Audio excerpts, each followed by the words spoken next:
અરવલ્લી જિલ્લાના ટીંબી ગામે આધાર કાર્ડના સુધારાને લઈને જાગૃત નાગરિક ઘનશ્યામભાઈ ભાલાળા દ્વારા મુખ્યમંત્રીને કરી રજૂઆત। મારું નામ ઘનશ્યામભાઈ ભીખાભાઈ ભાલાળા, ગામ ટીંબી, તાલુકો જાફરાબાદ। આજે સરકારશ્રીએ એક મોટું આયોજન બહાર પાડ્યું છે કેવાયસીનું, બરાબર, ઝુંબેશ ઉપાડી છે। આજે કેવાયસીમાં રેશનિંગ કાર્ડ, ગેસના બાટલા અને ખેતીમાં જે 2000 PM યોજનાના આવે છે એમાં કેવાયસી કરવું ફરજિયાત છે। હવે આ કેવાયસીમાં આધાર કાર્ડ અને પાન કાર્ડ અને ફોટાની જરૂર પડે છે।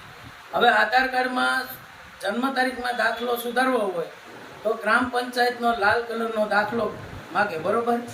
હવે ગ્રામ પંચાયતમાં નોંધણી ન હોય એટલે એ દાખલો ન નીકળે અને આધાર કાર્ડ અપડેટ ન થાય, એટલે આ દાખલો કઢાવવા માટે કોર્ટમાં જવું પડે। હવે કોર્ટમાં જાય એટલે એમાંથી 5 થી 7 હજાર રૂપિયાનો ખર્ચ થાય અને સરકારનો એવો નિયમ છે કે લિવિંગ સર્ટી અને બીજા કોઈ પણ ડોક્યુમેન્ટ આધાર સુધારા માટે નિયમ એનો એવો છે કે નથી લેતા। તો આજે આમ જનતા ખૂબ પરેશાન છે અને આધાર કાર્ડમાં સુધારા માટે ગ્રામ પંચાયતના દાખલાની જરૂર પડે, પણ ગ્રામ પંચાયતનો નોંધણી ન હોય તો ન છૂટે કે કોર્ટના ધક્કા ખાવા પડે છે। ધક્કા થાય 10 થી 12 હજાર રૂપિયાનો ખર્ચો થાય, એ ખર્ચો કરવા છતાં આજે થાય નહીં અને બીજા ડોક્યુમેન્ટથી અપડેટ થતું નથી।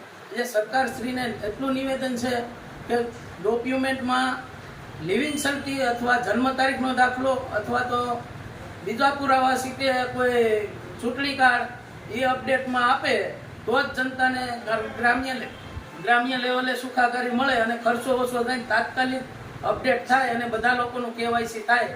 નકર 50% પબ્લિક હેરાન થાય છે અને આ અપડેટ કરવામાં 50% પૈસા ખેડૂતોને અપડેટ કરવામાં અને કેવાયસી કરવામાં જ વયા જાય છે અને આ ધર્મના ધક્કા કોર્ટની કચેરી સુધી ન એક જન્મ તારીખની મામૂલી દાખલો કઢાવવામાં પણ કોર્ટના ધક્કા ખાવા પડે છે। એટલે સરકારને એટલી વિનંતી કરીએ છીએ કે અપડેટમાં લિવિંગ સર્ટી અથવા તો ચૂંટણી કાર્ડ બેમાંથી એક કરે એવી અમારી નમ્ર વિનંતી છે। જય હિન્દ, જય ભારત।